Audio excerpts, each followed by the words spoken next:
Okay, we're talking this morning with Reuven Goldfarb, my friend of some 30, 40 years from the Bay Area, resident formerly of Berkeley, now living in Sfat, Eretz Israel.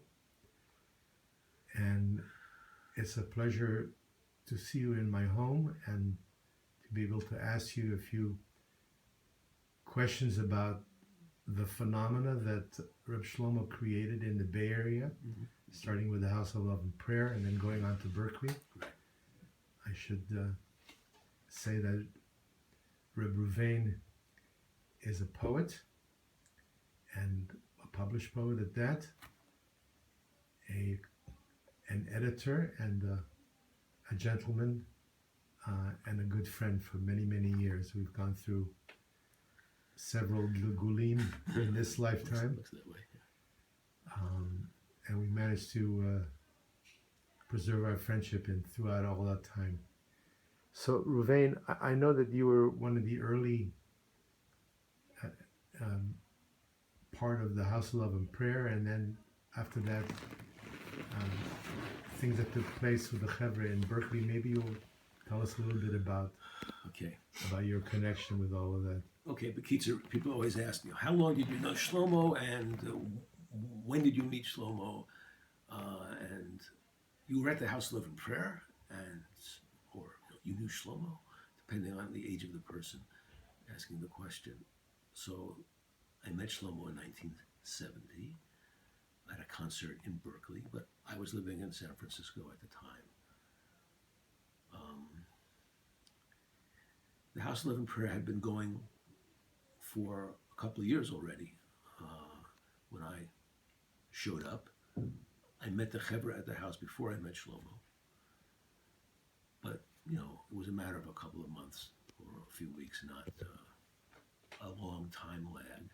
Shlomo, after all, didn't live in the Bay Area. He only visited several times a year. So it's not surprising that I would have met the Chevra first. And I remained involved with the House of Love and Prayer off and on for several years. I didn't remain in the immediate Bay Area all that time that the house continued to exist. It dissolved in 1977. But I knew many of the pioneers, let's say, including the many who moved to Israel and founded the Moshav.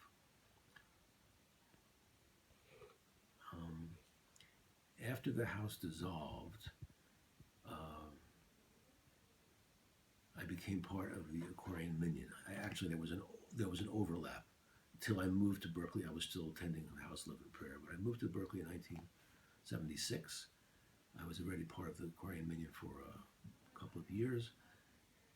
And I married one of the founders, and we raised our family in Berkeley. And we began sponsoring appearances by Reb Shlomo in the Bay Area. We took over from the house. The baton was passed to us. The Shekhinah moved to Berkeley from San Francisco. And I had the privilege of talking to him on the phone, setting up events for him, contacting other people who wanted to have him as a guest in their synagogue or community center. And I began recording as many of the events as I attended as I could, and eventually started transcribing those tapes and distributing them on the Shlomo list, which was at that time a lively, viable medium of exchange for people who were aficionados, students, Hasidim of Reb Shlomo. So one of the things that you and I were just discussing was how Shlomo created community.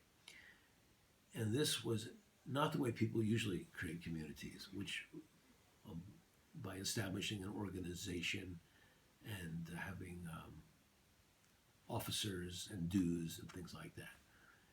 The House of Love and Prayer did attempt to be that kind of organization, although it wasn't really well suited to that kind of structure. Aquarian Minyan was somewhat more successful in becoming more like an organization and a congregation and a spiritual community. The House of Love and Prayer was a spiritual community too, And partly it was because of the way that Shlomo interacted with the various members, or the participants, or the people who came and participated for a while and then disappeared from our view. And one of the things that's important to note about Reb Shlomo, which I'm sure many other people have said, and that is when he gave you his attention, he gave you his full attention. It may not have been for a long time, but it was a deep moment. And the key to understanding what kind of attention he was giving each person was to understand that he saw the best one you could be. When he looked at you, he saw all your promise, all your potential as if it were already manifest. In those few seconds, you saw it too. And you saw that someone believed in you and saw who you could be.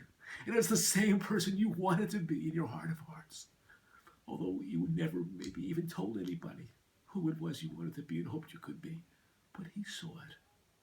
He validated your inner vision. And then it became real in a way that it wasn't real before. Of course, you want to be attached to someone like that who looked at you and saw who you could be. And who watched you becoming who you could be. So he was actually speeding up our growth process.